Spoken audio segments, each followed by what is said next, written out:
कोई अच्छा मिले ना मिले, धन मिलने से कोई भाग्यशाली नहीं होता, सत्ता मिलने से कोई भाग्यशाली नहीं होता, वैभव मिलने से कोई भाग्यशाली नहीं होता। महाराज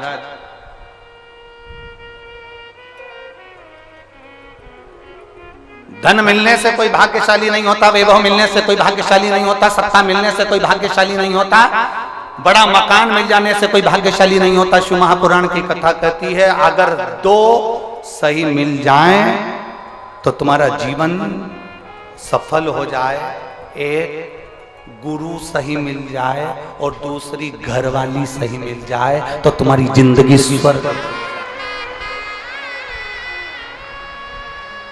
दो सही मिलना चाहिए।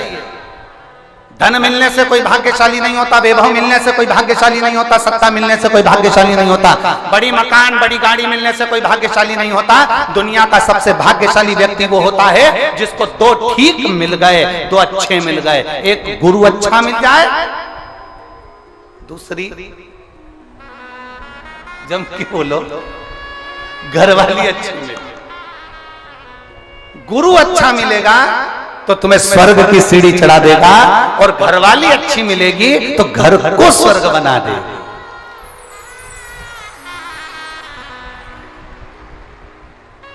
और इसमें से भी गुरु भले पीछे रह जाए पर जगदम्बा घरवाली भगवान से प्रार्थना करना ऐसी मिले जो मेरे अनुकूल हो, प्रतिकूल नहीं, अनुकूल। एक पति की पत्नी अनुकूल नहीं थी, प्रतिकूल थी।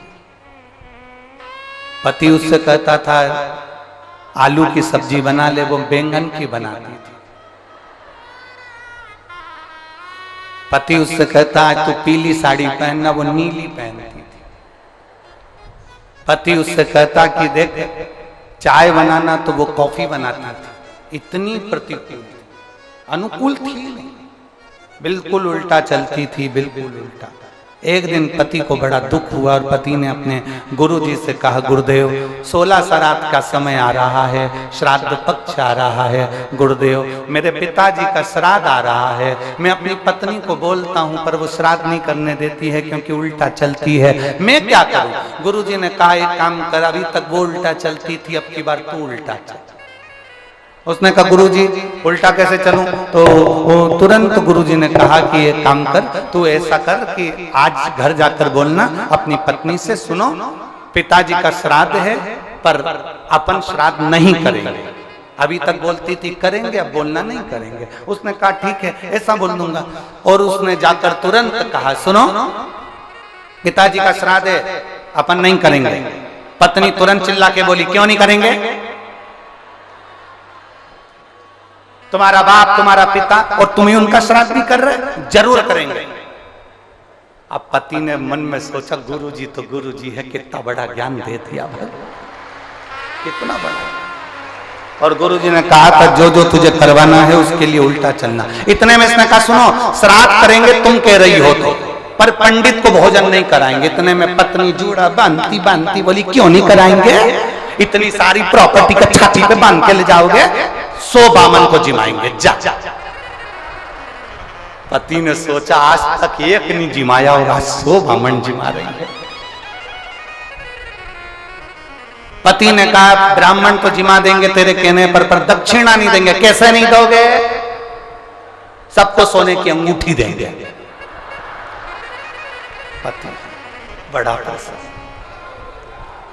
अब पंडित जी आ गए, श्राद्ध करने लगे, पिंडदान बनाया, पिंड करवाया। पंडित जी ने कहा ये पिंड ले जाकर अच्छी गंगा जी की नदी में पानी में इसका विसर्जन करो। पत्नी ने पति से पूछा कहाँ जा रहे हो? पति चिल्ला कर बोला पिताजी के पिंड को नदी में विसर्जन करने जा रहा हूं। इतने में पत्नी चिल्ला कर बोली तुम्हारे बाप ने कौन सा अच्छा काम किया था जो नदी में विसर्जन करने जा रहा हो? गटर में पटक दो। अब यहाँ पर उसको उल्टा बोलना था कि पिंड को गटर में पटकने जा रहा हूं, तो पत्नी बोलती नदी में विसर्जन करो। अब इसने कहा नदी में विसर्जन करो, तो इसने गटर में पटकवा दिया। बड़ा दुखी हुआ, सारा करा धरा पे पानी फिर गया। गुरु जी के पास गया, गुरुदेव गुरुदेव कुछ तो करो कि मेरी पत्नी से मेरा पीछा छूट जाए। गुरु जी ने कहा ऐसे पीछा नहीं छूटने वाला, एक काम कर तू गंगा नहाने हरिद्वार चले। हरिद्वार चले जा तो इससे पत्नी से पीछा छूट जाएगा। क्यों नहीं छूटेगा? पत्नी से भी कह देना कि हरिद्वार जाने का मना करना उसको, तू मना करेगा तो वो जाएगी।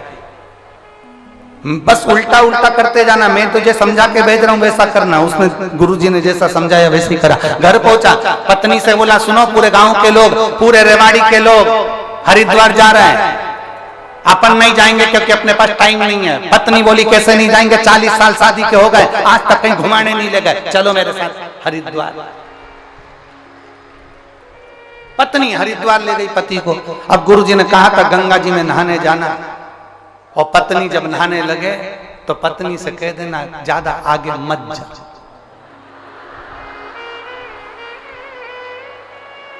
बस इतना ध्यान रखना। और पत्नी जैसे गंगा जी में उतरी और पति ने चिल्ला कर कहा आगे मत जाना।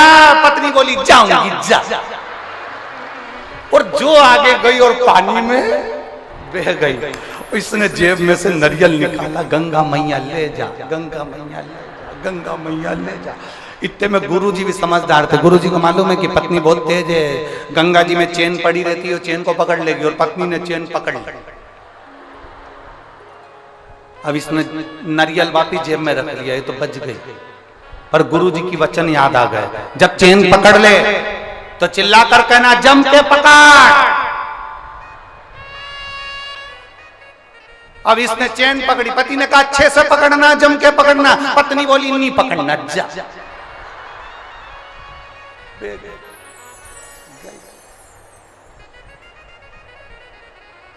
हरिद्वार में बही, बंगाल में निकली।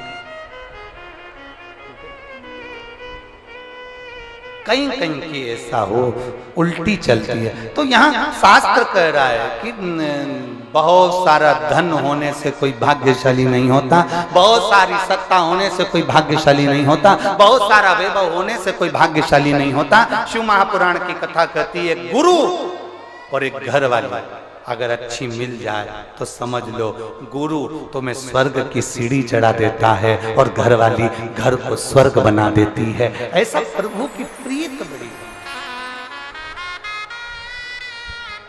चंद्र शीतल